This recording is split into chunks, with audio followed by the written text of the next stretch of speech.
One, can everybody hear me? Give me a thumbs up. Perfect. Right, well, welcome back. Another Friday. Today, I'm going to be a little bit more specific, so just keep it to the nutritional stuff. Hopefully it doesn't go over half an hour, but you know me, I can waffle quite a bit. So, a pen and paper, that's going to be handy, because I'm going to get you to sketch out what I'm saying so that you have a copy of it. No chance of a deck from that. No slides from me. It's all old school homework. So, I want to talk a little bit about the nutrition side and have a very good and easy visual thing to just keep in mind throughout the week and as you stay on the program. So what I want you to do is everybody to draw a big triangle on a page. All right, draw a big triangle, and this is the pyramid of gains. Perfect, smashed it. Right, okay. And then you're going to split that, 1, 2, 3, 4, 5. I want you to split that into 5 layers. All right, split that triangle into 5 layers. And where we're going to start is the bottom one. And in that bottom layer, you're going to just write energy balance. So this is the pyramid of gains and this is the pyramid of importance. All pyramids have strong bases. And the fundamental and it's related to what we're trying to do, which is get bigger, is energy balance. All right. And the way I need you to think about that is, if your average weight, so hopefully you're weighing every day, and we're putting that into that thing. If your average weight is going up, and it's going up inside the rate that you want, okay, we've talked about 0.25 to half a kilo a week. Any faster than that, and I'd be saying, wow, you've really gone for it. Not that that's bad, but if you don't mind, ruining the rig a little bit and carrying a little bit more fat, that's fine. But if the weight is going up, you're doing the right thing. So I would then look at your calorie counter or however you're doing it and try and surmise how many calories that is, but that is good, all right? If the weight is staying the same, then I would say you're there or thereabouts. Obviously we're not going in the direction for the goal. Perfect, but I can tumble dry. Unbelievable. All right, so what do you do if you're staying the same? Okay, don't worry about protein or anything like that. For now, we just need to get those calories in. So I would look to increase your calories per day 200 to 300. If that gets things moving, that's obviously your new intake. If it doesn't, then I would do that for a week, 200 to 300, and then add 100 a day until you start going up. All right, I'm not going to say whether that should be carbs, protein or fat. It just needs to be calories. You need to get that weight going up. If you're going down, if your average is going down, don't panic. Obviously you've taken on, hopefully you're doing the whole program, and you're going to, let's in this hypothetical, you're going to continue to do the whole program. That's quite a lot of expenditure, so you just need to fill the gap that the training is taking away, get up to maintenance and then beyond. So I'd be looking at adding 500 calories straight away, just off the bat. If your weight average is coming down, 500 calories. If that starts getting things going in the right direction, obviously stay at that new weight. If not, if after say 3 to 5 days of adding in that extra 500 calories, you just do it once, then you would add in 100 a day until you start seeing that daily weight going up. All right? So hopefully that's clear, but that is the most important thing for what you're trying to achieve, which is to put the weight on. All right? Next layer up, macros. So we've given you protein, and not to teach you to suck eggs, the other ones that we're interested in are fat and carbs. All right? So you've done 2 weeks now of trying to figure out what your what your total calorie intake is. Hopefully it's going in the right direction. We have given you a way to work out, or we've given you a little formula, basically 2 grams per kilo. That's what I would use, all right, for protein. That's the first macronutrient that we're going to be bothered about. There's been a little bit of chat on the group about that, all right? I haven't had anybody say that they're struggling with it, all right? So all I want to just say is that, yeah, about 2 grams per kilo, that's about something to aim for, all right? And it's a ballpark figure, so don't freak out if you're a little over or a little under. You're just trying to get close to that number. We've had some feedback from people that have done, albeit slightly different styles of training, but have trained hard before, and they're noticing a difference in actually increasing their protein intake this time round when they've gone training. So they feel like perhaps they were under eating before, and they've really starting to notice a difference in their diet setup, but then how that's manifesting in the gym as well. So do make sure that that is the cornerstone of the macros. Now, once those macros have gone in, once that protein's gone in, you can spend the rest of that calorie budget on whatever you want. My personal preference is to lean more towards carbohydrates. I do quite a lot of steps. I do some cycling as well to and from work. So carbs work for me, but really it just fill your budget. I'm not too precious about it. And I think if this is the first time you've tried to put weight on, you should be just trying to get on budget, and then just kind of have a look at your diet as you put it into one of these apps, if you're doing that tracking, and just see where your sort of natural taste lies. Some people have, very varying diets. So it may be that you notice, oh, right, well, I'm quite high or higher than I thought on the fat, and I eat just less carbs. Or, it doesn't really matter. As long as the weight is going in the right direction, how you fill it up, all right? From a macros perspective, all right? So protein most important, fill it up with the rest. Obviously you were training, and I've said I prefer to go towards carbohydrates. Carbs are good, all right? The training opens up those muscles without trying to get, well, this is very, very bastardized science, and then you just ram the carbs in, all right? That's the way that I would do it. It's for me, it's better for recovery. I can see a world where if you're a bit, if you're quite sedentary during the day, then eating loads of carbs at lunch and stuff might be a bit sleepy in the afternoon. So you may have to just change when you eat them, but we'll get to that in terms of nutrient timing. That's further up the pyramid. So hopefully everybody's clear about that. Protein first, that's the number to hit. Then the total calorie intake and how you split them between carbs and fat is up to you. Personal preference, I would lean towards carbs. I tend to do better on that. All right. Next one up on the pyramid. All right. Next layer, third layer, I just put is micronutrients. What does that mean to me? What should it mean to you? I'd do it very simply. Just eat lots of colours. If your diet is, I know we're eating sort of protein and carbs could be quite beige, lots of chicken, lots of pasta. You need to have a few more colours on there. There's just general good advice, all right? That's where a lot of the good stuff is. Phytonutrients, all that kind of stuff. I don't want to go into that in too much depth because, to be honest with you, I don't really have that knowledge. I just know that I do a lot better when my diet is getting me towards my goals, but it also enables me to have a decent shit because I've eaten lots of fruit and veg. Yeah, lots of colours. Try to get colours into every meal that you eat, even breakfast. So that means adding some fruit to porridge or whatever. Adding veg. I just had some breakfast now, and it was sort of like stir-fried rice, frozen veg, and a couple of eggs. So I'm not adverse to having what I would then consider sort of lunch and dinner foods for breakfast. If that suits you, get it in. Add in a couple of vegetables to each meal. If you kind of struggled with that, and I've had a lot of people being like, I just don't eat a lot of veg. Well, you should. So you're an adult. But what can I say? Buy a big bag of frozen veg and just add 1 cup to whatever you're eating. I mean, that's the most sort of benign entry. No one's saying that you've got to be doing crispy kale and, cooking ottolenghi style veggie dishes. But just get them in, all right? Get them in. But I have found just adding a cup of frozen rice, and I mean half a British tea mug. I don't know what an American cup size is, but getting that in, all right? But colours with every meal.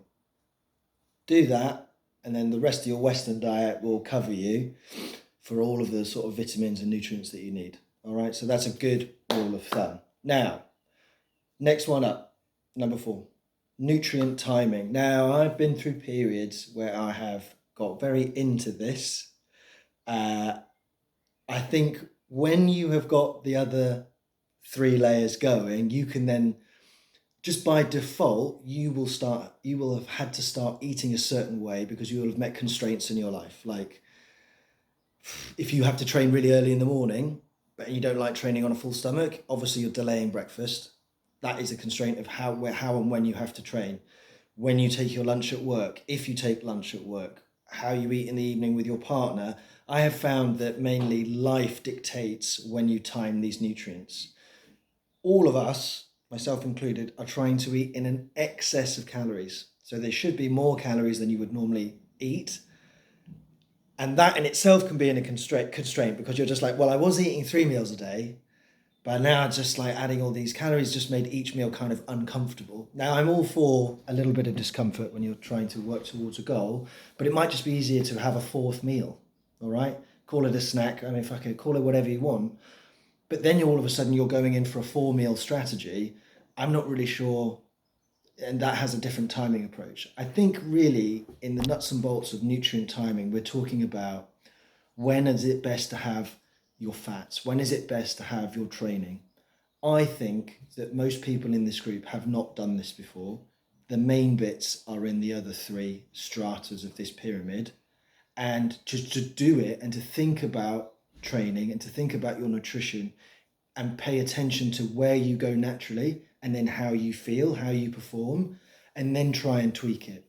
You can get really deep into this, like pre-workout, peri-workout, post-workout. But I just don't think we're there. I don't think about it like that yet. If somebody's really into that kind of stuff, put it into the group. We can go in a little bit into more detail, but I think it just sort of muddies the water a little bit. All right. But that would be the next run.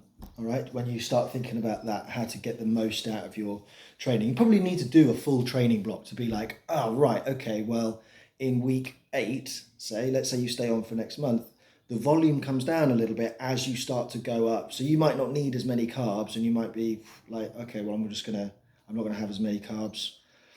But I am going to make sure that I have them around my workout. Just that kind of makes sense to me. All right. But the rest of the calories are taken up with more fat. All right. But then you're already going back to how you're splitting your macros rather than thinking about the nutrient timing. Right. Last strata. Supplements. Now we covered those a little bit the other day, and I talked about the ones that I personally take, the ones that I back, and I think that have the most support from like sort of, the scientific data. So just to go over those again, a lot of people consider protein powder to be a supplement. Not for me. That's just part of a macronutrient, but it's not unusual to see it there. So protein powder, creatine, fish oils, okay, and what was the other one I said? Oh, vitamin D. It's a beautiful sunny day today, so if you can get outside and get the sun on your skin, fair enough. You might want to take. I can't officially tell you to take it because I don't know what your level's at, but you can test your vitamin D. If you're deficient, you could then look at supplementing that, and I think there is, the data supports that. In the summer, it's not so much of a big issue. There's all sorts of funky things. If people want me to go into a little bit more detail about supplements, maybe we could do a call on that. Again, I have to be careful to stay in my lane. I mean, creatine, loads of stuff going on there. It's well supported. It has been supported for 20 years in the science. The new stuff about creatine is not even really to do with creatine. So I'll be recommended it to clients who aren't, to look into it for clients that aren't even training that hard in the gym and not looking to really get stronger. Lots and lots of benefits for other stuff, and you can look into that. I mean, it says kind of bland, but kind of vague, other stuff, but it's not for here. What was the other one? Fish oils. Yeah, I think we talked a little bit about the anti-inflammatory stuff, some heart disease things as well. It's well supported. If you're eating, fish in your diet, oily fish in particular, if you're going down that route, salmon, sardines, those kind of things, all right, sort of non-white fish, then you are going to be covered to a degree, all right? If you're eating that 2 or 3 times a week, I tend to just cover bases and take 2 to 3 fish oils a day when I remember. If not, I'm eating sardines, at least 4 days out of 7. So again, I'm sort of covered there, but if you wanted to go down that route, that's good, all right? So the next bit on the pyramid is actually just to do like sort of a bracket that encompasses all of this, which is behavior and lifestyle. All right. We are on the same goal. all right? And there are many ways, there are going to be many sort of methods to achieve that. If we're all putting weight on, some things will be true, like we will all be in a calorie excess. We will be consuming more energy than we are expending. But some people might be doing that off 2 meals a day. Some people might be doing it off 4. All right. Some people might be doing it 3 and calling them snacks. Okay, that all comes down to what fits in with your lifestyle. Now, obviously, we are telling you to bring more attention to this, and so that is going to it's going to create friction about how you normally do things. That's okay. Just lean into it. Just remember what the goal is. All right, and you don't have to do this forever. But doing something different probably is required, because if you just do the same thing, now it's going to happen. All right. How to set it best up? Okay, I would just say you need to eat in a way that you enjoy, because then you'll do it, and that gives you the most adherence. Then that comes with inconsistent. Well, that comes then the consistency comes from that, and that is then where you get the result. All right. I would hope that in the next week after this, hopefully there's some food for thought. There we go, nutrition gag, and that more questions come through on the Discord, so we can be a bit more specific, because it is, when you're talking about behavior and lifestyle, it's very nuanced, right? We talked about one behavior change that you might have to do, which is if you're a 3 meal a day man and these extra calories are making you feel uncomfortable, you may need to look at splitting. That would be a behavior change, going from 3 meals to 4. All right. Going back to that person that was talking about extra protein, they've gone in and they've added in, protein to their oats in the morning. They've added in a shake every time they train, every day, but not just on the days that they train. That's a behavior change. If you are struggling with that, I would then go back to the pyramid, think about the direction that you're going in, and then try to put in the change based on that. If you're not putting the weight on, you need more calories. How are you going to do that? All right. You're going to do it with an extra meal. You're going to do it with extra calories per meal, so on and so forth. All right. I was going to say something else about behavior change then.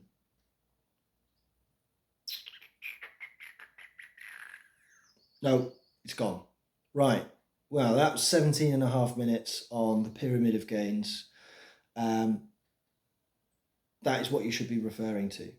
Bottom up. All right. Based on where you are and your average weight. But really, this is what I think about, irrespective of whether you're trying to put weight on. This is what I go through with people when they're trying to lose weight, when they're trying to stay the same, maybe body recomposition. Imprint this into your mind. It's very easy, okay? And it's very simple to understand, and it's done me right for many, many years. Right. Quick break from Matt so that I can deep dive.